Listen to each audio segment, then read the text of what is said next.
நீங்கள் பார்த்துக் கொண்டிருப்பது உங்கள் விஜய்.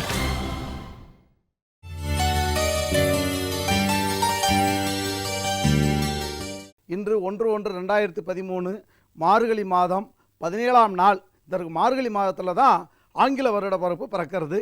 இந்த நல்ல நாளில் விஜய் டிவி அன்பர்கள் அனைவரையும், உலகம் முழுவதும் பார்த்து கொண்டிருக்கும் விஜய் டிவி அன்பர்கள் அனைவரையும் நமஸ்கரிக்கிறேன். இன்றைக்கி பார்த்தீங்கன்னா ரொம்ப அற்புதமான நாள். இன்றைக்கி செவ்வாய்க்கிழமை, ஆயிலிய நட்சத்திரத்தில் சதுர்த்தி திதியில் வருஷம் பிறந்திருக்கிறது. 12 ராசி பக்தாளுக்கும் அந்த பலனை நாம் சொல்ல போகிறோம். மேச ராசியிலேருந்து மீன ராசி வரையிலும் நம்ம அந்த பலனை பகிர்ந்துக்க போகிறோம். மேசராசிக்காராளுக்கு ஒரு சுபிட்சமான நேரம்னு சொல்லலாம். காரணம் குரு பகவான் 2ல் இருந்தாலும் கூட மெல்ல நகர்ந்து 2:30க்கு போயிட்டார், 3க்கு போக போகிறாரு. எப்போ? 28ஆம் தேதி 5வது மாதம் 2013 3ஆம் இடத்துக்கு போக போகிறாரு.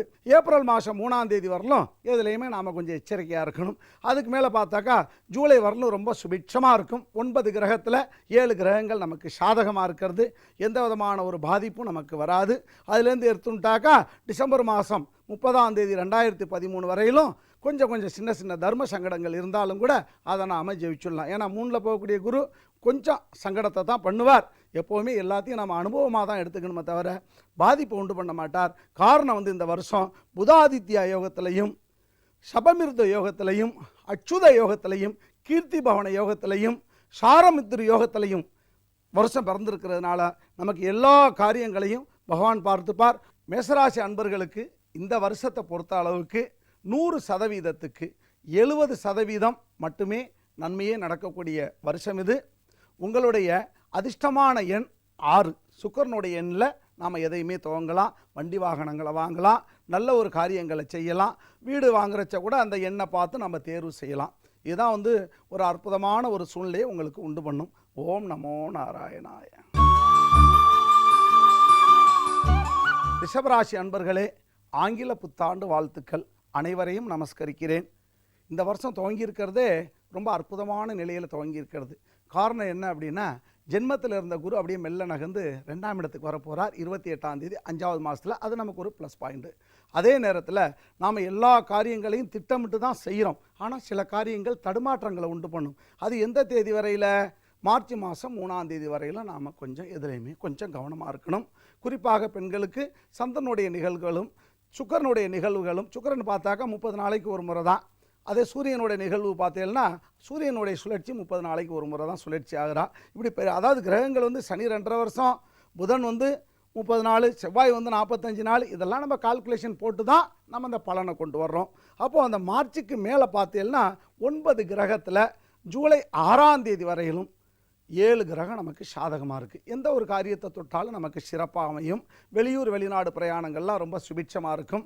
அதே நேரத்தில் நாம் அந்த பொன் பார்த்து புல்லை பார்த்து கல்யாணம் பண்ணி வைப்பா. அந்த நிகழ்வுகள்லாம் ரொம்ப நல்ல விதமாகவே சந்திரனுடைய சுழற்சினாலையும், சுக்கிரனுடைய சுழற்சினாலையும், சூரியனுடைய சுழற்சினாலையும் நமக்கு முழு பலன்களை பகவான் தரப்போகிறார். அதுக்கு மேலே எடுத்துட்டேன்னா ஜூலைக்கு மேலே டிசம்பர் 30ஆம் தேதி வரையிலும் ஏற்றத்தாழ்வுகள் கொஞ்சம் இருந்தாலும் கூட எதையும் நாம் சமாளிச்சுடலாம். ஆரோக்கியம் நன்னா இருக்கும். ஆயுஷ் பாகத்தை பகவானே தந்துடுவார். நாம் எல்லா வகையிலையுமே அந்த டிசம்பர் 30ஆம் தேதி வரையும் நாம் எதுலேயுமே கொஞ்சம் கவனமாக இருந்து நம்ம செயல்பட்டால் நமக்கு எல்லாமே சுபிட்சமாக இருக்கும்.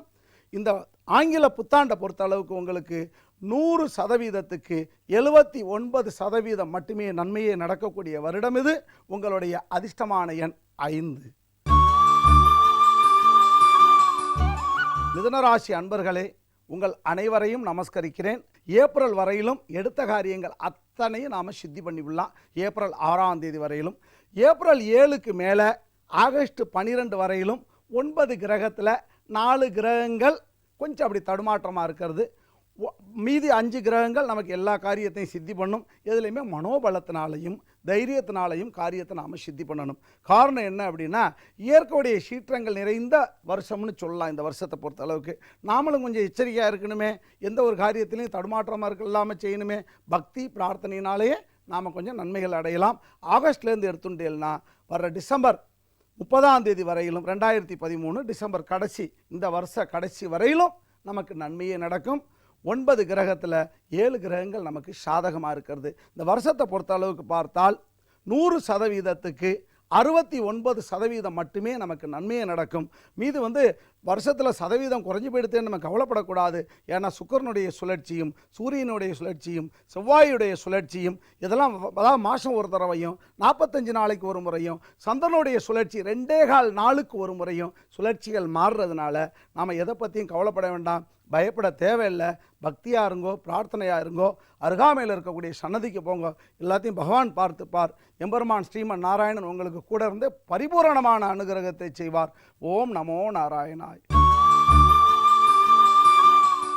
இந்த வருஷம் ஆயிலிய நட்சத்திரத்தில் பிறந்திருக்கிறதுனால புதனுடைய அம்சத்தில் பிறந்திருக்கிறது. அதே நேரத்தில் சந்திரன் தான் ராசிக்கு அதிபதி.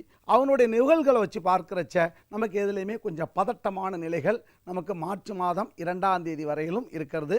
அந்த பதட்டத்தை தணிக்கிறதுக்கு பொறுமை தான் வேணும். அந்த பொறுமையினால் நம்ம காரிய சித்தி அடையலாம். வீட்டில் பேசுகிறச்ச கூட கணவன் மனைவி அந்யோன்யம் கொஞ்சம் சில தடுமாற்றங்கள் இருக்கும். அதையும் நாம் கவனமாக வச்சுண்டு வார்த்தைகளை உஷ்ணமாக உபயோகிக்காமல் நாம் எப்போவுமே வார்த்தைகள் உஷ்ணமாக பிரயோகித்தால் நமக்கு பிரச்சனைகள் சேரும்.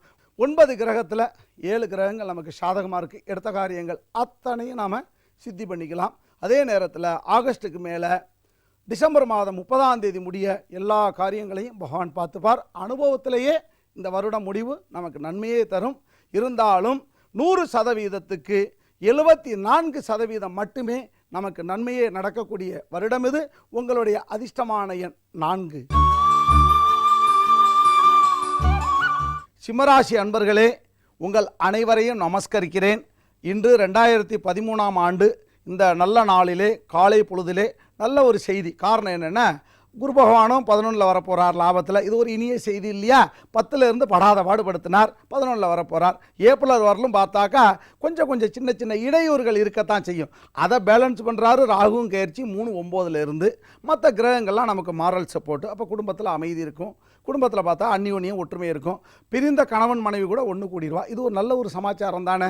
சில பேர் பிரிஞ்சிருக்கா, ஒன்று கூடுறதுங்கிறது எவ்வளோ பெரிய அற்புதமான விஷயம். இந்த 2013 மே மாதத்துலேருந்து ஆகஸ்ட் வரையிலும் ரொம்ப அற்புதமாக இருக்கும். காரணம் 9 கிரகத்தில் 7 கிரகங்கள் நம்ம வசம், நமக்கு நன்மையை செய்ய போகிறது. அதுலேருந்து எடுத்துட்டா டிசம்பர் மாதம் 31ஆம் தேதி வரையிலும் ஏற்றத்தாழ்வு இருந்தாலும் கூட இந்த வருஷம் கடைசியில் அனுபவத்திலே பகவான் கொண்டு போய் முடிச்சிருவார். ஒரு மனுஷாளுக்கு அனுபவம் அவசியமான ஒன்று. அந்த அனுபவத்தையும் சக்தியையும் செல்வத்தையும் கொடுத்து குடும்பத்தில் குதூகலத்தையும் மகிழ்ச்சியையும் அந்யோன்யத்தையும் பகவான் தந்துடுவார். கவலைப்பட வேண்டாம். 100%க்கு 94% உங்களுக்கு நன்மையே நடக்கக்கூடிய வருடம் இது. உங்களுடைய அதிர்ஷ்டமான எண் 1. இந்த வருஷம் துவக்கமே நமக்கு ஒரு நன்மைன்னு சொல்கிறத விட அனுபவம்னு எடுத்துக்கலாம். காரணம் என்ன அப்படின்னா, மே மாதம் 3ஆம் தேதி வரையிலும் எதுலேயுமே நாம் கொஞ்சம் கவனமாகவே நாம் இருந்து வரணும். காரணம் 2ஆம் இடத்தில் இருக்கக்கூடிய ராகு பகவானும் அட்டமத்தில் இருக்கக்கூடிய கேது பகவானும் நமக்கு அவ்வளோ ஒரு விசேஷமான நன்மைகளை தரல. குடும்பத்தில் பார்த்தா எப்போவுமே பிணக்குகள், சண்டை சச்சரவு அதெல்லாம் நம்ம தவிர்த்துக்கணும். அதே நேரத்தில் குழந்தைகளுடைய விஷயத்தில் நாம் தனி கவனம் செலுத்தணும். ஆஃபீஸில் உத்தியோகம் பண்ணுறவா கூட மேல் உள்ள அதிகாரிகள்கிட்ட கொஞ்சம் பணிவாகவே இருந்து போகணும். இந்த காலகட்டத்தில் தான் நாம் எதுலேயுமே எச்சரிக்கையாக இருக்கணும். காரணம், அந்த குரு பகவானும் பார்த்தீங்கன்னா பாக்கியத்திலேருந்து 10ஆம் இடத்துக்கு வரா. 10ல் ஒரு பாவி வேணுங்கிறா. ஆனால் சுபகிரகமில் 10ல் வருது, குரு பகவான் 10ல் வர்றச்ச நம்ம எதுலேயுமே கவனமாக இருக்கணும். அந்த 28ஆம் தேதி மே மாதத்துக்கு மேலே நாம் எதுலேயுமே கொஞ்சம் கவனமாக இருந்தால் போகும். எல்லா காரியத்தையும் பகவான் பார்த்துப்பார். 2013 100%க்கு 60% மட்டுமே நன்மையே நடந்தாலும் கூட பாக்கி அத்தனையுமே நமக்கு அனுபவமாக மாறும். உங்களுடைய அதிர்ஷ்டமான எண் 5.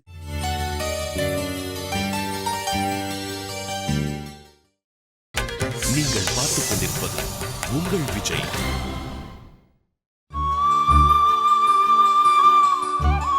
துளாராசி அன்பர்களே, அனைவரையும் நமஸ்கரிக்கிறேன்.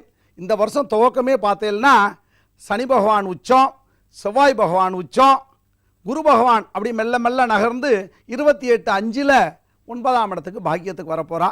பாலைவனத்தில் மழை கொட்டினது போல, இருட்டான பகுதியில் பகவானே அகல் விளக்கை ஏற்றி வச்சது போல் வாழ்க்கையெல்லாம் பிரகாசமாக இருக்க போகிறது. ஏப்ரல் வரையிலும் நாம் கொஞ்சம் எதுலேயுமே கொஞ்சம் நிதானமாக இருக்கணும். குடும்பத்தில் கொஞ்சம் அமைதி தேவை. எதுலேயுமே வார்த்தையெல்லாம் கொஞ்சம் உஷ்ணமாக பிரயோகிக்காமல் அமைதியாக இருக்கணும். உடல் உபாதைகள்லாம் கொஞ்சம் இருக்கத்தான் செய்யும். அதெல்லாம் நாம் தவிர்த்துக்கணும். வெளியூர் வெளிநாடு பிரயாணங்கள் போகிறவாலாம் கொஞ்சம் கொஞ்சம் யோசனை பண்ணி நாம் செய்யணும். குழந்தைகள் விஷயத்தில் தனி கவனம் செலுத்துங்கோ. வண்டி வாகனங்களில் போகிறச்ச நிதானமாக போங்கோ. எல்லாத்தையும் பகவான் பார்த்துப்பார். ஏற்றத்தாழ்வுகள் இருந்தாலும் கூட கடன் உபாதைகள் சில பேரை போட்டு அப்படி கழுத்தை பிடிக்கும். அந்த நேரத்தில் நாம் ரொம்ப பொறுமையாக இருக்கணும். யாருக்கிட்ட பதில் பேசினாலும் நாம் பொறுமையாக பேசி பழகணும். புதிய வீடு மனை சொத்து சுகங்கள் வாங்குறதுக்கு ஏற்ற காலகட்டம் இது. ஆகஸ்ட்லேருந்து டிசம்பர் முடிய நமக்கு ஓரளவுக்கு நன்மை நடந்தாலும் அதுவே முடிவில் நமக்கு அனுபவமாக போய் சேரும். இந்த வருஷத்தை பொறுத்தளவுக்கு 100%க்கு 79% நமக்கு நன்மையே நடக்கக்கூடிய வருடம் இது. உங்களுடைய அதிர்ஷ்டமான எண் 4. விருச்சிக ராசி அன்பர்களே, உங்கள் அனைவரையும் நமஸ்கரிக்கிறேன். இந்த இனிய காலை பொழுதிலே வர்ற குரு பெயர்ச்சி 7ல் இருந்தது, இப்போ அட்டமத்துக்கு போக போகிறார் பகவான். எப்போவுமே குரு பகவான் 8க்கு போகிறதுக்கு முன்னாடி சில நன்மைகளை செய்வார். இந்த ஒரு காலகட்டத்தில் இன்னைக்கு ஜனவரி 1ஆம் தேதியிலேருந்து எடுத்துட்டேன்னாக்கா மே மாதம் 20ஆம் தேதி வரையிலும் நமக்கு சில நன்மைகள் நடக்கத்தான் செய்யும். ஆனால் அந்த நன்மைகள் நமக்கு பயன்படுதான்னா மற்றவாளுக்கு தான் பயன்படும். அந்த மற்றவாளுக்கு பயன்படுறச்ச நாம் அதை பார்த்து சந்தோஷப்படணும். அடுத்த வாழை சந்தோஷப்படுத்துறது தான் நமக்கு உண்மையான சந்தோஷமே. மே மாதத்துலேருந்து எடுத்துட்டேன்னாக்கா செப்டம்பர் வரையிலும் நாம் எதுலேயுமே ரொம்ப ரொம்ப நிதானமாக இருக்கணும். காரணம் 9 கிரகத்தில் 5 கிரகங்கள் மட்டும்தான் நமக்கு சாதகமாக இருக்கிறது. என்னதான் செவ்வாயுடைய சுழற்சி, சூரியனுடைய சுழற்சி, சந்திரனுடைய சுழற்சி நமக்கு சாதகமாக இருந்தாலும் கூட மற்ற கிரகங்களுடைய நிலைப்பாடுகள் நமக்கு நன்மை தரல. அந்த காலகட்டத்தில் நம்ம கொஞ்சம் எச்சரிக்கையாக இருக்கணும். செப்டம்பர்லேருந்து எடுத்துட்டேன்னாக்கா டிசம்பர் 31ஆம் தேதி வரையிலும் நமக்கு அற்புதமான காலம்னு சொல்லலாம். 9 கிரகத்தில் 6 கிரகம் நமக்கு நல்ல ஒரு நிலைகளை நமக்கு எடுத்து கொண்டு போகிறது. இப்படி இந்த ஒரு சூழ்நிலையில் இந்த வருஷத்தை பொறுத்த அளவுக்கு 100%க்கு 71% மட்டுமே நமக்கு நன்மையே நடக்கக்கூடிய வருடம் இது. உங்களுடைய அதிர்ஷ்டமான எண் 8. இன்று நல்ல நாள், செவ்வாய்க்கிழமை.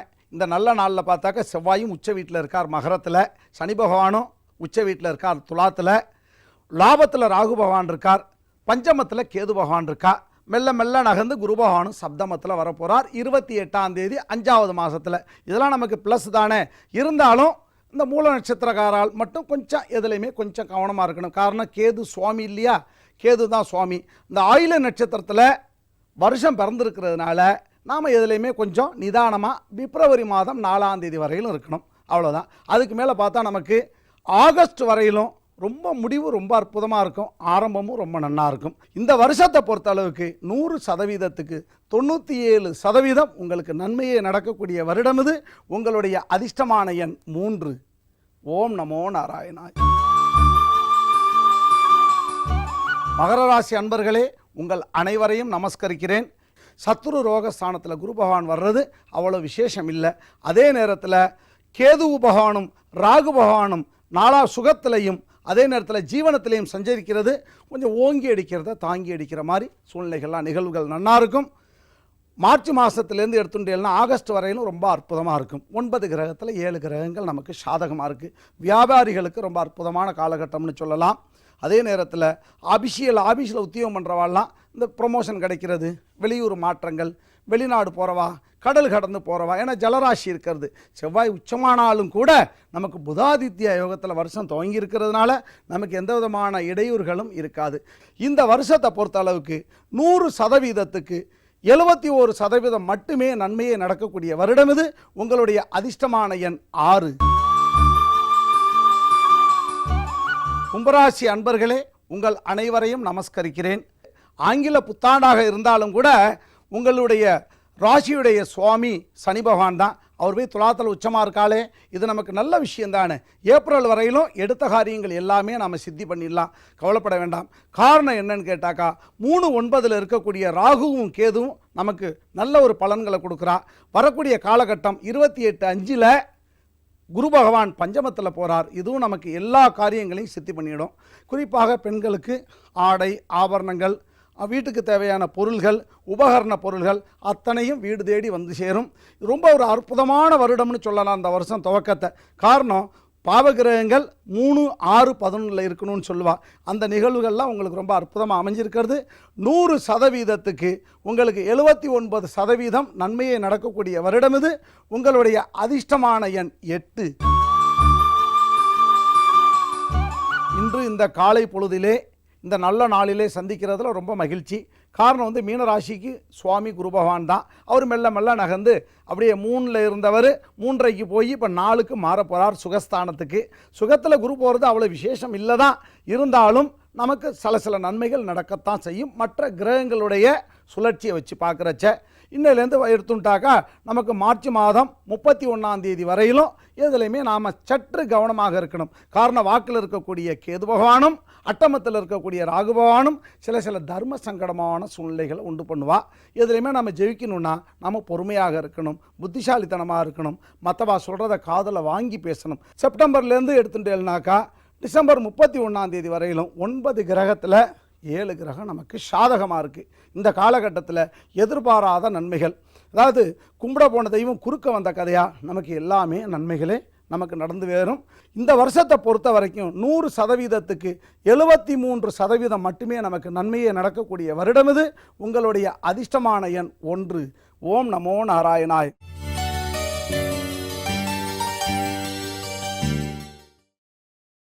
நீங்கள் பார்த்துக் கொண்டிருப்பது உங்கள் விஜய்.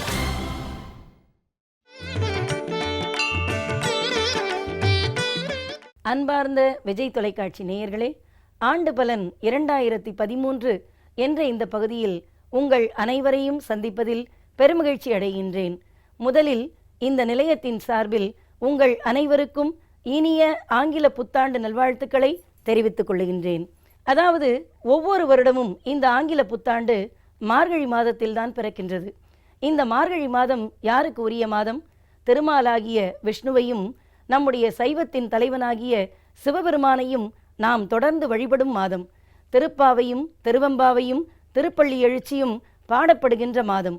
இந்த இனிய மாதத்தில் இந்த ஆண்டு பிறந்திருப்பது மிகவும் மகிழ்ச்சிக்குரிய ஒரு செய்தி.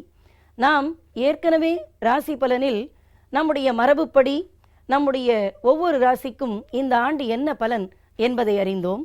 ஆனால் இது ஆங்கில புத்தாண்டு அல்லவா? ஆங்கிலத்திற்கு உரியது எண் கணிதம், அதாவது நியூமராலஜி. அந்த நியூமராலஜியின் படி நாம் இன்றைக்கு ஆங்கில புத்தாண்டில் ஒவ்வொரு எண்ணுக்கும் 1 முதல் தொடங்கி 9 வரை உள்ள அனைத்து எண்களுக்கும் என்ன பலன் இருக்கிறது, இந்த எண்ணில் பிறந்தவர்களுக்கு என்னென்ன யோகம் அடிக்கப் போகிறது என்பதை அறிவதற்கு இருக்கிறோம்.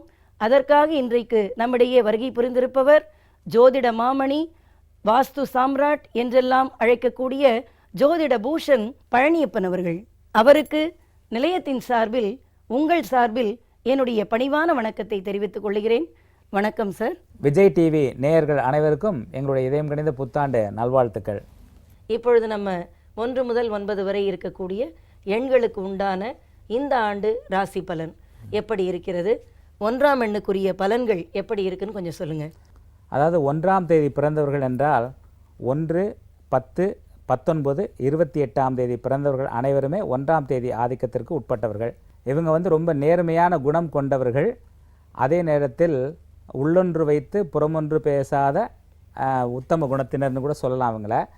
இவங்களுக்கு இந்த ஆண்டு வந்து சிறப்பாகவே இருக்கும். முக்கியமாக வந்து சாஃப்ட்வேர் துறையில் வந்து மிக வெற்றியாளராக வலம் வருவார்கள். பிரிந்த கணவன் மனைவி ஒன்று சேர்வார்கள். வெகு நாளாக பூர்வீக சொத்துக்கள் இருந்த வில்லங்கங்கள் இந்த 1ஆம் தேதி பிறந்தவர்களுக்கு இந்த ஆண்டு நீங்கும். ஒரு வகையில் இவர்களுக்கு இது ஆதாயமான ஆண்டு என்றே சொல்ல வேண்டும். முக்கியமாக இவர்கள் வந்து மலையேறி சென்று, அதாவது மலை மேல் இருக்கக்கூடிய முருக கடவுளை வழிபடுவதால் இந்த ஆண்டு இவர்களுக்கு சிறப்பாக இருக்கும். முக்கியமாக முருகருடைய வழிபாடு இவர்களுக்கு சிறப்பான பலனை தரும். 1ஆம் எண் ஓஹோ என்று இருக்கும் என்று ரொம்ப அழகாக சொல்லியிருக்கீங்க. இப்போ அடுத்த எண்ணான 2ஆம் எண், அந்த எண்ணில் பிறந்தவர்கள் அல்லது அந்த எண்ணின் கூட்டுத்தொகையில் பிறந்தவர்களுக்கு என்னென்ன பலன்கள் கிடைக்கும்? 2, 11, 20, 29ஆம் தேதி பிறந்த நேயர்கள் இவங்க பார்த்தீங்கன்னா எதையும் அவ்வளோ சீக்கிரத்தில் நம்ப மாட்டாங்க. நம்பிட்டாங்க அப்படின்னா ரொம்ப அதிகமான நம்பிக்கை உள்ளவர்கள். பெரும்பாலும் கஷ்டம் என்ற வார்த்தையை அடிக்கடி உச்சரிக்கக்கூடிய அன்பர்கள் இவங்களுக்கு இந்த ஆண்டு வந்து ஒரு வகையில் பார்த்தால் சிறப்பாகவே இருக்கும். பல சோதனைகள் வரும், ஆனால் அந்த சோதனைகள் அனைத்தையும் சாதனையாக மாற்றி விடுவார்கள். வெகு நாளாக கண்டு கொண்டிருந்த கனவுகள் இந்த ஆண்டு கண்டிப்பாக இவர்களுக்கு நிறைவேறும். அதேபோல் உறவினர் பகை மறையும். இவர்கள் வந்து வெள்ளிக்கிழமை என்று லட்சுமி நரசிம்மரை தொடர்ந்து வழிபட்டு கொண்டு வந்தால் இவர்களுடைய பிரச்சனைகள் தீர்ந்து மிக மகிழ்ச்சிகரமாக இந்த ஆண்டு அவர்களுக்கு சிறப்பாகவே அமையும். அடுத்ததாக 3ஆம் எண்ணுக்கு செல்லுவோம். இந்த 3ஆம் எண்ணுக்கு உரிய பலன்களை நீங்கள் சொல்வதற்கு முன்னால் எனக்கு ஒரு சிறிய சந்தேகம் இருக்குது. இந்த 3 என்ற எண்ணும் 6 என்ற எண்ணும் ஒன்றுக்கொன்று பகை என்று சொல்லுகிறார்கள். 3 6உடன் சேராதா அல்லது 6 3உடன் சேராதா? இந்த சந்தேகத்தை விளக்கிட்டு நீங்கள் அந்த எண்ணுக்குரிய பலன்களையும் சொல்லுங்கள். இப்போ வந்து 3 + 3 கேட்டிங்கன்னா 6, 6 + 6 12, 3. இந்த 3க்குள்ளே தான் 6 அடக்கம், 6க்குள்ளே தான் வந்து 3 அடக்கம். ஆனால் 3ம் 6ம் பகை அப்படின்னு சொல்கிறது வந்து தவறான ஒரு கருத்து. அது இது ஏன் அப்படி சொன்னாங்க அப்படின்னு பார்த்து அப்படி சொல்லியிருக்கிறாங்க. ஆனால் இப்போ நீங்கள் ஜாதகத்தில் எடுத்துக்கிட்டிங்கன்னா, ஒரு ஜாதக கட்டத்தில் எடுத்துக்கிட்டிங்கன்னா, மீனத்தில் தான் வந்து சுக்கிரன் உச்சமாகும். மீனம் வந்து குருவுடைய வீடு. அந்த குருடைய வீட்டில் தான் சுக்கிரன் உச்சமாகும். இதில் ஒரு முக்கியமாக சொல்லக்கூடிய சமாச்சாரம் என்ன அப்படின்னா, இப்போ நிறைய பேர் நினைக்கிறாங்கன்னா 3ஆம் தேதி பிறந்தவர்கள் 6ஆம் தேதி பிறந்தவர்களை திருமணம் செய்தாலோ, இல்லை 6ஆம் தேதி பிறந்தவர்கள் 3ஆம் தேதி பிறந்தவர்களை திருமணம் செய்தாலோ கண்டிப்பாக உங்களுக்கு சண்டை சச்சரவுகள் இருக்கும் அப்படிங்கிறது ஒரு பொது கருத்து. ஆனால் எப்பயுமே எந்த ஒரு விஷயத்தையும் ஒரு புஸ்தகத்தை படித்தோன்னா கூட அது வந்து ஆத்தருடைய கருத்து தான், அது இறுதி தீர்ப்பல்ல. இது நடைமுறையில் நீங்கள் பரிசோதனை செய்து பார்த்தீங்கன்னா இது உண்மையாக இருக்காது. ஆனால் அதே நேரத்துக்கு வந்து நீங்கள் இந்த 3 6ல் வந்து நிறைய பேர் என்ன பண்ணுறாங்கன்னா, கணவன் மனைவிக்குள்ளே சண்டை சச்சரவு வந்தோடனே இது 3 6 ஒத்துக்கிறதுலேயும் நினச்சிக்கிறாங்க. அவங்களுடைய ஜாதகத்தையோ மற்ற விஷயங்களையோ கூட்டு எண்களையோ ஆராய்ச்சி பண்ணி பார்த்தீங்கன்னா அதோடைய உண்மை வந்து புலப்படும். ஆனால் அது எப்பயுமே 6ஆம் எண் வந்து 3ஆம் எண்ணை ஈர்க்கக்கூடியது. முக்கியமாக அந்த 3ஆம் தேதி பிறந்தவர்கள் அதிகமாக 6ஆம் தேதியை பயன்படுத்தும் போது மிக வெற்றியாளர்களாக வலம் வருவார்கள். ஆனால் 6ஆம் தேதி பிறந்தவர்கள் 3ஆம் தேதியை கண்டிப்பாக பயன்படுத்தாமல் இருப்பது நல்லது. ஏன்னா இந்த 3ஆம் தேதி பிறந்தவர்களுக்கு 6ஆம் தேதி அதிகமாக ஒத்து வரும். ஆனால் 6ஆம் தேதி பிறந்தவர்களுக்கு 3ஆம் தேதி ஒத்து வராது. ஏன்னால் 6ஆம் தேதி பிறந்தவர்கள் மிக கலா ரசிகர்கள், சங்கீதம் மற்றும் நடனம், ஓவியம் போன்றவற்றிலே மிக சிறந்த ஆர்வம் உள்ளவர்கள். ஆனால் 3ஆம் தேதி பிறந்தவர்கள் பழமைவாதிகள், பழமையான விஷயங்கள்லையும் நம்ம பூர்வீகமான விஷயங்களே அதிக நாட்டம் உள்ளவர்கள், எது எடுத்தால் நியாயம் தர்மம் என்று பேசக்கூடியவர்கள். ஆனால் 6ஆம் தேதி பிறந்தவர்கள் அனுசரணையானவர்கள். அதனால் அது கொஞ்சம் அந்த இடர்பாடுகள் அதில் இருக்கும். ஆனால் 3ஆம் தேதி பிறந்தவர்கள் 6ஆம் தேதி திருமணம் செய்தாலும், 6ஆம் தேதி பிறந்தவர்கள் 3ஆம் தேதி திருமணம் செய்தாலும் எந்த விதமான பாதிப்புகள் வருவதற்கு வாய்ப்பில்லை. இப்போ இந்த 3ஆம் எண்ணில் பிறந்தவர்களுக்கு உண்டான பலன்கள் 3, 12, 21, 30ஆம் தேதி பிறந்த அன்பர்கள் இவங்க வந்து ரொம்ப கரார் பெருவழி, தப்புக்கு அதாவது எங்கே தப்பு நடக்குதோ அதை கண்டுபிடிப்பதில் வல்லவர்கள், அநியாயத்தை தட்டி கேட்பதிலும் மிகச்சிறந்தவர்கள். இவங்களுக்கு வந்து இந்த ஆண்டு மிக சிறப்பாகவே இருக்கும் அப்படின்னு தான் சொல்லணும். ஏன்னா இவங்க ரொம்ப நாளாக எதிர்பார்த்து கொண்டிருந்த விஷயங்கள் எல்லாமே இவங்களுக்கு இந்த ஆண்டு சாதகமாகவே முடியும். ஆனால் வருட மத்தியில் வந்து சில சோதனைகளை சந்திப்பார்கள். அந்த நேரத்தில் வந்து ரொம்ப அமைதியாக இருந்து இறை வழிபாடுகளில் ஈடுபடுவது நல்லது. அது மட்டும் இல்லாமல் ரொம்ப நாளாக அந்த புத்திர தோஷம் இருந்து புத்திர பாக்கியம் இல்லாமல் இருந்தவர்களுக்கு இந்த ஆண்டு கண்டிப்பாக அவருடைய இல்லத்திலே குட்டி கண்ணன் வந்து பிறப்பான். இவங்க இந்த ஆண்டு வழிபடக்கூடிய தெய்வம் வந்து சத்தியநாராயண பெருமாள். அவரை வந்து வெள்ளிக்கிழமை அன்னைக்கு தொடர்ந்து விடாமல் வழிபட்டு வந்தால் இவர்களுடைய பிரச்சனைகள் அனைத்தும் நீங்கி பிரகாசமான எதிர்காலம் உருவாகும். 3ஆம் எண்ணில் பிறந்தவர்களுக்கு ஏராளமான நல்ல பலன்களை ஐயா அவங்க சொல்லியிருக்காங்க. இந்த 3ஆம் எண் 6ஆம் எண்ணை தேர்ந்தெடுக்கலாம். ஆனால் 6 கலாரசனைக்குரிய ஒரு எண். அந்த 6ஆம் எண் 3ஆம் எண்ணை தேர்வு செய்வதில் சற்று யோசனை செய்ய வேண்டும் என்ற ஒரு ஆலோசனையும் சொல்லியிருக்காங்க. ரொம்ப நன்றி. அடுத்ததாக நாம் 4ஆம் எண்ணுக்குள் நுழைவோம். அந்த எண்ணுக்கான பலன்கள் என்ன? 4, 13, 22, 31 இந்த தேதியில் பிறந்தவர்கள். இவங்களுக்கு வந்து இவங்க பொதுவாகவே வந்து உணர்ச்சி வசப்படக்கூடியவர்கள். ஒரு விஷயம் நடந்துருச்சுன்னா ரொம்ப ரொம்ப ரொம்ப சந்தோஷப்படுவாங்க. ஒரு விஷயம் நடக்கலைன்னா ரொம்ப ரொம்ப வேதனைப்படக்கூடியவங்க. ரொம்ப சீக்கிரம் அவசரப்பட்டு முடிவெடுப்பதில் மாமன்னர்கள். மிக மிக நல்லவர்கள் என்று சொன்னால் மிகையாகாது. இவங்களுக்கு வந்து இந்த ஆண்டு பார்த்திங்கன்னா ஒரு வகையில் சொல்லப்போனால் மிக சிறப்பாகவே இருக்கும். நிலம் சம்பந்தப்பட்ட ஆதாயங்கள் அதிகமாக கிடைக்கும். அவ்வப்போது சிறு சிறு உடல் உபாதைகள் ஏற்பட்டாலும் இவர்களுக்கு மிகப்பெரிய பாதிப்புகள் எதுவும் இருக்காது. இந்த ஆண்டு இவர்கள் வழிபடக்கூடிய தெய்வம் துர்க்கை. இப்பொழுது 5ஆம் எண். 5 என்கிற எண் 1 முதல் 9 வரை இருக்கக்கூடியதில் நடுவாந்திரமாக நிற்கக்கூடிய ஒரு எண். இது 2 பக்கமும் பேலன்ஸ் பண்ணும். இந்த எண்ணுக்கு இந்த ஆண்டு என்ன பலன்கள் கிடைக்கும்? 5, 14, 23 இந்த தேதிகளில் பிறந்தவர்கள் இவங்க வந்து தந்திரசாலிகள், மிக மிக புத்திசாலிகள். யாரிடம் வந்து எப்படி பேச வேண்டும், யாரிடம் எப்படி நடந்து கொள்ள வேண்டும் என்பதிலே மிக தெளிவான ஞானம் உள்ளவர்கள். கலைத்துறையிலே பிரகாசமாக இருக்கக்கூடிய அன்பர்கள். இந்த ஆண்டு இவர்களுக்கு கலைத்துறை மிக பிரகாசமாக இருக்கும். இந்த எண்ணில் பிறந்த அரசியல்வாதிகளுக்கு பதவி வீடு தேடி வரும் என்று சொன்னால் மிகையாகாது.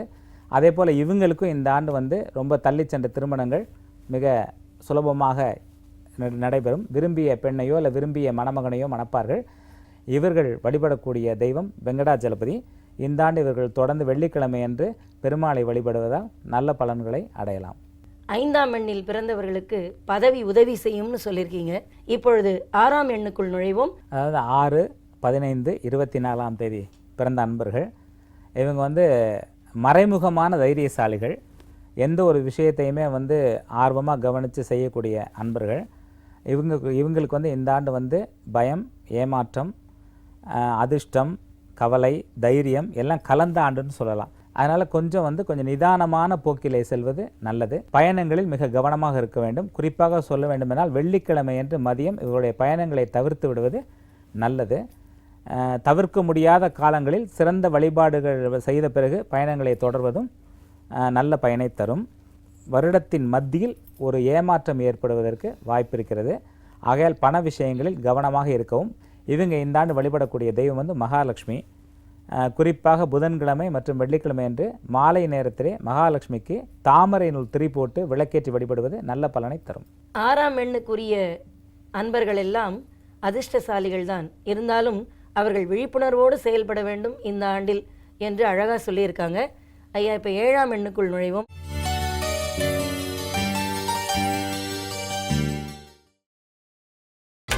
நீங்கள் பார்த்துக் கொண்டிருப்பது உங்கள் விஜய். 7, 16, 25ஆம் தேதி பிறந்தவர்கள் இவங்க வந்து மிக கண்ணியமானவர்கள், நல்ல குணம் படைத்தவர்கள், சிந்தனா சக்தி மிகுந்தவர்கள், எப்பவும் சதா சர்வகாலமும் கற்பனையிலே இருக்கக்கூடிய அன்பர்கள். இவங்களுக்கு வந்து பொதுவாக இந்த கலைத்துறையில் பிரகாசமாக இருக்கக்கூடியவங்க 7ஆம் தேதி பிறந்தவர்கள். ஆக்சுவலாக இந்த ஆண்டு இவங்களுக்கு கலைத்துறை வந்து மிகப்பெரிய அளவில் கை கொடுக்கும். மிகப்பெரிய வெற்றியாளராக வலம் வருவார்கள். ஒரு கலக்குவாங்கன்னு சொன்னால் மிகையாகாது. அதே நேரத்துக்கு பார்த்திங்கன்னா ஓவியம், நாட்டியம் போன்ற விஷயங்களில் ஈடுபடக்கூடிய அன்பர்களுக்கும் இந்த ஆண்டு மிக சிறப்பாகவே இருக்கும். கல்வித்துறையை சார்ந்தவர்களுக்குமே சிறப்பாகத்தான் இருக்கும். ஆனால் வந்து இல்லறம் வந்து கொஞ்சம் கசக்கும். இல்லறத்துக்குள்ளே நிறைய பிரச்சனைகள் இந்த ஆண்டு இவர்களுக்கு இருக்கும். ஒரு சிலருக்கு பிரிவினைகள் கூட ஏற்படலாம். கொஞ்சம் நிதானமாக யோசித்து முடிவு செய்வது நல்ல பலனை தரும். அதே போல் இவங்களுக்கு வந்து பணி உயர்வு, பதவி உயர்வு உண்டு. இருக்கக்கூடிய வேலையிலிருந்து நல்ல வேலைக்கு மாறுவார்கள். ஒரு சிலர் வந்து இருக்கக்கூடிய வேலையை விட்டுவிட்டு சொந்த தொழில் தொடங்கி வெற்றியும் பெறுவார்கள். குறிப்பாக வந்து விவசாயிகளுக்கு மிக சிறப்பான ஆண்டாக இவங்களுக்கு அமையும் இந்த ஆண்டு. இந்த வருஷம் வந்து இவங்க வழிபடக்கூடிய தெய்வம் வந்து சித்திரகுப்தர். காஞ்சிபுரத்தில் வந்து சித்திரகுப்தர் கோவில் இருக்குது. அப்புறம் கும்பகோணம் பக்கத்துலேயும் சித்திரகுப்தர் கோவில் இருக்குது. அதனால் இந்த தேதியில் பிறந்தவர்கள் வந்து வியாழக்கிழமை என்று மாலை நேரத்தில் சித்திரகுப்தர் கோவிலுக்கு சென்று கொஞ்சோண்டு கொள்ளு, வெல்லம் வைத்து அர்ச்சனை செய்து அதை வீட்டுக்கு எடுத்துகிட்டு வந்து கொள்ளை வந்து தண்ணியில் ஊற வச்சுட்டு அப்புறம் இடித்து இல்லைன்னா மிக்சியில் போட்டு அரைச்சி வெல்லம் கலந்து பிசைந்து பசுமாட்டிற்கு கொடுத்து வந்தால், இல்லை பசுமாடு கிடைக்கலைன்னா தென்னை மரம் அல்லது வந்து இந்த செம்பருத்தி செடி அதில் ஊற்றலாம். அது மாதிரி பண்ணிட்டு வந்தாங்கன்னா இவங்களுக்கு இந்த ஆண்டு வந்து மிக சிறப்பாகவே இருக்கும். ஏதாவது சின்ன சின்ன பிரச்சனைகள் இருந்தால் கூட அந்த பிரச்சனைகள் இவர்கள் பக்கத்தில் வந்து வராது. 7ஆம் எண்ணில் பிறந்தவர்களுக்கு தனிப்பட்ட வாழ்க்கை கசக்கும், ஆனால் பொது வாழ்க்கை இனிக்கும்னு அழகாக சொல்லியிருக்கீங்க. நீங்கள் சொன்ன உத்திகளை அவர்கள் கையாண்டு வந்தால் நிச்சயமாக பிரச்சனைகளிலிருந்து விடுபடலாம். ஐயா, இப்போ 8ஆம் எண்ணுக்குள் நாம் நுழைய வேண்டும். இந்த எண்ணுக்கு இந்த ஆண்டு என்னென்ன பலன்கள் கிடைக்கும்? 8, 17, 26ஆம் தேதி பிறந்த அன்பர்கள். ஏன்னா ஒரு விசேஷமான எண். ஏன்னா இந்த எண்ணை பற்றி தான் அதிகமான விவாதம் எங்குமே நடைபெற்று கொண்டிருக்கிறது. ஆனால் ஒரு வகையில் சொல்லப்போனால் இவங்க வந்து அதிகமான புத்திசாலிகள், கூர்மையான அறிவுள்ளவர்கள், நிறைய அநியாயங்களை எதிர்க்கக்கூடிய அன்பர்கள். ஆனால் இவங்களுடைய அந்த நடைமுறை வாழ்க்கையில் தான் பல சங்கடங்களை சந்திக்கிறார்கள். இந்த ஆண்டு வந்து இவங்களுக்கு பார்த்திங்கன்னா ஒரு திருப்பு முனையான ஆண்டு என்று சொன்னால் மிகையாகாது. ஏன்னா இதுவரையில் இந்த எண்ணில் பிறந்தவங்க எவ்வளோ கஷ்டப்பட்டுட்டு இருந்தாங்களோ தெரியாது. இந்த ஆண்டு இவங்களுக்கு பல விஷயங்கள் நல்ல விஷயங்களாகவே நடைபெறும். ஒரு ஆடம்பரமான சொகுசு பங்களா நிறைய பேருக்கு வந்து இந்த ஆண்டு அமையும். அதே போல் வந்து 2 சக்கர வாகனங்களிலிருந்து 4 சக்கர வாகனங்களுக்கு மாறுவார்கள். ஆடை ஆபரண சேர்க்கை உண்டாகும். அதே போல் இவர்களுக்கும் வெளிநாடு பயணம், அப்புறம் வந்து எதிர்பார்த்த பதவி உயர்வு, பணி உயர்வு, அரசியல் தொடர்புகள், கலைத்துறை சார்ந்த தொடர்புகள் எல்லாமே இவங்களுக்கு இந்த ஆண்டு சிறப்பாகத்தான் இருக்கும். ஆனால் பண விஷயங்களில் சற்று எச்சரிக்கையாக இருக்க வேண்டும். யாருக்கும் வந்து ஜாமீன் கையெழுத்து போடுறது, அதுக்கப்புறம் வந்து பொறுப்பு நிற்கிறது, யார்கிட்டையாவது பணத்தை வாங்கி யாருக்கும் கொடுக்கறது, இவங்க அதிகமாக கடன் வாங்குறது, இது எல்லாத்தையும் தவிர்த்து விடுவது நல்லது. கடன் வாங்கி எதிலும் முதலீடு செய்யாமல் இருப்பது நல்லது.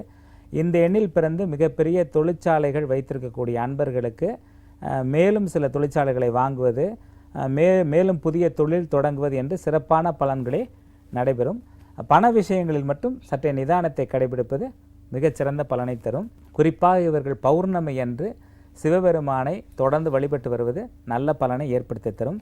சனிக்கிழமை அன்று எள்ளுடன் வில்வ இலைகளை கலந்து காய வைத்து அரைத்து அதை பொடி செய்து அதன் மூலமாக திரியை அமைத்து அதில் விளக்கேற்றி வருவது இவர்களுக்கு எல்லா சங்கடங்களையும் அகற்றுவதற்கு உதவியாக இருக்கும்.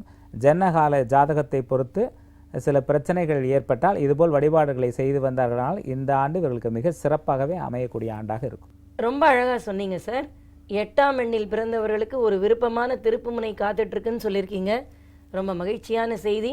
இப்பொழுது நாம் எண் கணிதப்படி இருக்கக்கூடிய நிறைவான எண்ணான 9ஆம் எண்ணிற்கு வருவோம். 9ஆம் எண்ணில் பிறந்தவர்களுக்கு இந்த ஆண்டு 2013 எப்படி இருக்க போகிறதுன்னு கொஞ்சம் சொல்லுங்கள். 9, 18, 27ஆம் தேதி பிறந்த அன்பர்கள், இப்போ நீங்கள் சொன்னீங்க நிறைவான எண் அப்படின்னு சொல்லிட்டு, உண்மையிலே சொல்லப்போனால் இவங்க வந்து நிறைவான எண், நிறைவான குணம் கொண்டவர்கள் தான். ஏன்னா வந்து போராட்ட குணம் மிக்கவர்கள். இவங்க வந்து எப்போவுமே சுயமாக சம்பாதித்து சுயமாக வாழ்க்கை நடத்தக்கூடிய அன்பர்கள். யாருடைய உதவியும் எதிர்பார்க்காமல் தன்னுடைய சொந்த புத்தியையும் சொந்த உழைப்பையும் மட்டுமே வைத்து முன்னேறக்கூடிய அன்பர்கள். எந்த ஒரு விஷயத்தையும் போராடி ஜெயிக்கக்கூடிய குணம் கொண்டவர்கள். இந்த ஆண்டும் இவர்களுக்கு பல போராட்டங்கள் வந்தாலும் பல சோதனைகள் வந்தாலும் அந்த சோதனைகளை சாதனைகளாக மாற்றி விடுவார்கள் என்றால் மிகையாகாது. ஏன்னா எப்போவுமே இவங்க சோதனையை சாதனையாக்கக்கூடியவங்க தான். இந்த ஆண்டு இவர்கள் அதே போல் சில சோதனைகள் வரும். அதாவது வருட ஆரம்பத்தில், அதாவது மார்ச், ஏப்ரல் போன்ற மாதங்களிலே சில சோதனைகள் வரும். அந்த சோதனைகளையும் இவர்கள் என்ன பண்ணுவாங்கன்னா அவங்களுடைய புத்தி கூர்மையினால் சாதனைகளாக மாற்றி விடுவார்கள் என்று சொன்னால் மிகையாகாது. இந்த ஆண்டு வந்து இவர்களுக்கு வந்து பொருள் சேர்க்கை உண்டு. ரொம்ப நாள் ஆசைப்பட்டுக்கிட்டு இருந்த பொருள்லாம் வாங்குவாங்க. அதாவது முக்கியமாக அந்த மாதிரி டிவி, ரொம்ப பெரிய டிவி வாங்கணும், ஒரு நல்ல ஒரு ஆடியோ சிஸ்டம் வாங்கணும் அப்படிங்கிறதெல்லாம் வாங்குவாங்க. அதே போல் வந்து பார்த்திங்கன்னா சின்ன கார்லேருந்து பெரிய காருக்கு மாறுறது, சின்ன ஃப்ளாட்லேருந்து பெரிய வீட்டுக்கு மாறுறது, அதே போல் சின்ன நகரத்திலேருந்து பெரிய நகரத்திற்கு மாறுவது வேலை நிமித்தமாக, அதுபோல் இவங்க மாறுறதுக்கான வாய்ப்புகள் இவங்களுக்கு இருக்குது. உல்லாச பயணமாக வெளிநாடுகளுக்கு சென்று வலம் வருவார்கள். குறிப்பாக சொல்லப்போனால் இந்த எண்ணில் பிறந்த குழந்தைகள் கூட வெளிநாடு பயணம் சென்று வருவதற்கு வாய்ப்பு இருக்கிறது. இதை போன வருஷம் அந்த மாதிரி கணித்த போது குழந்தைகள் எப்படி தனியாக வெளிநாட்டுக்கு போவாங்க அப்படின்னு சொல்லி ஒரு சின்ன எண்ணம் வந்தது. அப்போ பார்த்தா அந்த கோயம்புத்தூர்லாம் எல்லா ஸ்கூல்லையும் பார்த்திங்கன்னா இப்போ வெளிநாடு கூட்டிகிட்டு போகிறாங்க. அதுபோல் சில பிள்ளைகள் வந்து போன வருடம் 7ஆம் தேதி பிறந்த பிள்ளைகள், 6ஆம் தேதி பிறந்த பிள்ளைகள் எல்லாம் வெளிநாடு சென்று வந்தாங்க. அதே போல் இந்த 9ஆம் தேதியில் பிறந்த சிறு குழந்தைகளோட இந்த வாட்டி வந்து வெளிநாடு பயணம் செல்வதற்கான வாய்ப்பு இருக்கிறது. இவங்க வந்து குறிப்பாக சொல்லப்போனால் இவங்களுடைய இன்சூரன்ஸ், விபத்து காப்பீடு, ஆயுள் காப்பீடு, அப்புறம் பொருள்களுக்கான காப்பீடுகளெல்லாம் இவங்க சரியாக செஞ்சு வச்சுக்கிறது நல்லது. எல்லாம் தேதிகள் வந்து காலாவதியாகாமல் பார்த்து கரெக்டாக வச்சுக்கிட்டாங்கன்னா அவங்களுக்கு எந்த விதமான ஆபத்துகளும் வராது. குறிப்பாக உடல் நலத்தில் வந்து சொல்லப்போனால் நரம்பு மற்றும் உஷ்ண சம்பந்தப்பட்ட நோய்கள் ஏற்படுவதற்கு வாய்ப்பு இருக்கிறது. அதுக்கு வந்து உணவுப் பொருட்களில் கவனம் செலுத்தினார்கள் என்றால் எந்த பிரச்சனையும் இவர்களுக்கு இருக்காது. இவர்கள் வழிபடக்கூடிய தெய்வம் வந்து முருகப்பெருமானை வழிபட வேண்டும். குறிப்பாக செவ்வாய்க்கிழமை என்று முருகப்பெருமானை வழிபடுவதாலும், குறிப்பாக செவ்வாய்க்கிழமை என்று திருச்செந்தூர், பழனி போன்ற ஸ்தலங்களுக்கு சென்று வருவதாலும் இவர்களுக்கு சிறப்பான பலன்கள் இந்த ஆண்டு நடைபெறும். 9ஆம் எண்ணில் பிறந்தவர்களுக்கு பொருள் வளத்தோடு கூட இறைவனின் அருள் வளமும் இருக்கும்னு அழகாக சொல்லியிருக்கீங்க. இந்த 9 எண்களுக்குரிய இந்த ஆண்டு பலன்களை பார்த்தோம். இப்பொழுது உங்ககிட்ட ஒரு சில பொதுவான சந்தேகங்கள், அதாவது இந்த எண்கள் பிறவி எண், விதி எண் என்று சொல்லுகிறோம். ஒருத்தனுடைய டேட் ஆஃப் பர்த் அதை சொல்லும் பொழுது பிறவி எண்ணும் விதி எண்ணும் ஒரு மனுஷனுடைய வாழ்க்கையில் வெற்றி தோல்வியை தீர்மானிக்குமா? 1, 1, 1, 2 இது போல் நீங்கள் கால்குலேட் பண்ணிக்கிட்டே வந்தீங்கன்னா ஒரு 81லேருந்து 102 வகையான மனிதர்களை மட்டும்தான் நம்ம பார்க்க முடியும். ஆனால் ஒவ்வொருத்தட்டையும் தனித்தனி கேரக்டர் இருக்குது பார்த்திங்கன்னா. ஸோ வந்து அவங்க வந்து அந்த பிறவியன் விதியன்னு பொதுவாக எடுத்துக்கவே நம்ம முடியாது. அது வந்து அந்த பேசிக் குவாலிட்டிஸ் இருக்கும், சாரம் இருக்கும். அந்த சாரம் மட்டும்தான் அந்த குவாலிட்டிஸ், அந்த குவாலிட்டிஸ் சொல்கிறோம்ல, அது மட்டும்தான் இருக்குமே தவிர மற்றபடி அவங்களுடைய ஜனனகால நேரத்தை பொறுத்து, இந்த எண்களுடைய ஆதரவை பொறுத்து அவருடைய முன்னேற்றங்களும் அவருடைய பின்னேற்றங்களும் தீர்மானிக்கப்படுகிறதுன்னு தான் சொல்லணும். ரொம்ப நன்றி ஐயா, ரொம்ப அழகாக சொன்னீங்க. இன்னும் ஒரு சந்தேகம், பொதுவாக இந்த கல்யாண தேதி குறிக்கும்போது வீட்டில் அந்த பொண்ணுக்கும் பையனுக்கும் சேர்ற மாதிரி குறிக்கணும்வாங்க. இருந்தாலும் கூட நம்முடைய பழக்கத்தில் 4, 5, 8 இந்த 3 எண்களில் கல்யாண தேதி குறிக்கக்கூடாது, அதில் குறித்தா அவங்களுக்கு மன வாழ்க்கை நன்றாக இருக்காது அப்படின்னு சொல்கிறாங்களே, இது உண்மையா? நிச்சயமாக உண்மை. 4, 5, 8 இந்த தேதிகளில் வந்து திருமணம் செய்தால் கண்டிப்பாக பல பிரச்சனைகள் உருவாகும். ஆனால் வந்து பார்த்திங்கன்னா எல்லாருக்கும் அது உருவாயிடும்னு சொல்ல முடியாது. அந்த உருவாகிறவங்களில் 80% பேர் இந்த தேதியில் கல்யாணம் பண்ணவங்க அப்படிங்கிறது தான் உண்மை. அதாவது பிரச்சனை உருவாகக்கூடியவர்களில் 80% பேர் இந்த தேதிகளை திருமணம் செய்து கொண்டவர்கள். அவங்களுடைய விதி வந்து விதியை மதியால் வெல்லலாம், அதுவே விதியாகத்தான் இருக்க முடியும் அப்படிங்கிறது தான் உண்மை. அந்த இடத்துல வந்து யார் இந்த தேதிகளில் திருமணம் பண்ணுறாங்க அப்படின்னு பார்த்தீங்கன்னா, யாருக்கெல்லாம் திருமண வாழ்க்கை சரியாக அமையப்போவதில்லை என்று இருக்கிறதோ அவர்கள் தான் தேதியில் திருமணம் பண்ணுறாங்க. குறிப்பாக சொல்லப்போனால் 4ஆம் தேதி திருமணம் செய்தவர்களுக்கு வந்து மாற்றங்கள் ஏற்படும், மிகப்பெரிய மாற்றங்கள் ஏற்படும். குடும்பத்தை விட்டு பிரிய வேண்டிய சூழ்நிலை, இல்லை வெகு தூரத்தில் சென்று வாழ வேண்டிய சூழ்நிலை இதெல்லாம் ஏற்படும். ஆனால் 5ஆம் தேதி திருமணம் செய்தவர்கள்லாம் பார்த்திங்கன்னா மிகப்பெரிய அளவுக்கு பாதிப்புகளை அடைகிறார்கள். அது காரணம் என்ன? திருமணம்ங்கிறது வந்து சுயநலத்தால் ஏற்படக்கூடிய ஒரு பிணைப்பு. எனக்கு, என்னுடைய வாழ்க்கை, என் மனைவி, என் கணவர், என் குழந்தைகள் என்று சுயநலத்தால் ஏற்படக்கூடிய அமைப்பு. இந்த சுயநலம் அதிகமாக இருக்கும் பொழுது பாதிக்கக்கூடிய எண்கள் வந்து 5, 8, 4. இந்த 4ஆம் தேதி பிறந்தவர்கள், 5ஆம் தேதி பிறந்தவர்கள், 8ஆம் தேதி பிறந்தவர்கள் அனைவருமே சுயநலத்தை எவ்வளவு குறைத்துக் கொள்கிறார்களோ அவ்வளவு மிகப்பெரிய வெற்றியாளர்களாக மாறுவார்கள். அதுபோல் இந்த தேதிகளில் திருமணம் செய்வது, திருமணம் வந்து சுயநலம் இல்லாமல் செய்ய முடியாது, பொதுநலத்துக்காக திருமணம் செய்ய முடியும். ஸோ இந்த இடத்துல வந்து அவங்க சுயநலம் அப்படின்னு சொல்லி அவங்க சொந்த ஒரு விருப்பு வெறுப்புக்காக பண்ணும் பொழுது அந்த எண்கள் பாதிக்கப்படுகிறது. குறிப்பாக 8ஆம் தேதி திருமணம் செய்யும் பொழுது பிரிவினைகள், சண்டை சச்சரவுகள், மரணங்கள் கூட ஏற்படுகிறது. அதே போல் 5ஆம் தேதி பிறந்தவர்களுக்கும் புத்திரதோஷம். புத்திரதோஷம் என்பது புத்திர வகையிலே சந்தோஷம் குறைவது, அவ்வளோதான். புத்திரதோஷமாக ஏதோ ஒரு விஷயம் நினச்சிக்க வேண்டாம். எந்த விஷயத்தில் வந்து சந்தோஷம் குறைகிறதோ அது வந்து தோஷமாக கருதப்படுகிறது. 8ஆம் தேதி பிறந்தவர்களுக்கு அதே போல் புத்திரதோஷம். 4ஆம் தேதி பிறந்தவர்களுக்கு 4ஆம் தேதி திருமணம் செய்யக்கூடிய அன்பர்களுக்கு மிகப்பெரிய மாற்றங்கள் வாழ்க்கையிலே ஏற்படுகிறது. அதனால் முடிந்த அளவு இந்த 4, 5, 8 ஆகிய தேதிகளிலே திருமணம் செய்வதை விலக்குவது நல்லது. குறிப்பாக கூட்டு எண்ணும் வராமல் இருப்பது மிக சாலச் சிறந்தது என்பதே உண்மையான கருத்தாக. ரொம்ப நன்றி ஐயா. இத்தனை நேரம் நேயர்கள் சார்பில் அவர்களுக்கு எழக்கூடிய பலவிதமான சந்தேகங்களுக்கும் பதிலளித்து, அதேபோல் இந்த இனிய ஆங்கில புத்தாண்டு 2013 1 முதல் 9 வரை உள்ள எண்ணில் பிறந்த அனைவருக்கும் ஆண்டு பலன்களையும் அழகாக சொன்னீங்க. ஆனால் அந்த ஆண்டு பலனில் ஒரு முக்கியமான கருத்தை சொல்லியிருக்கீங்க. எண்களால் வரும் பாதிப்பை நாம் இறைவன் மேல் பாடும் பண்களால் மாற்ற முடியும் என்ற ஒரு நம்பிக்கையும் கொடுத்துருக்கீங்க. என்ன நேயர்களே, உங்களுக்கு மிகவும் அருமையானதொரு நிகழ்ச்சியாக இது அமைந்திருக்கும் என்று நினைக்கிறோம். உங்கள் அனைவருக்கும் எங்கள் அனைவரின் ஆங்கில புத்தாண்டு நல்வாழ்த்துக்களையும் தெரிவித்துக் கொள்கிறோம். நன்றி, வணக்கம்.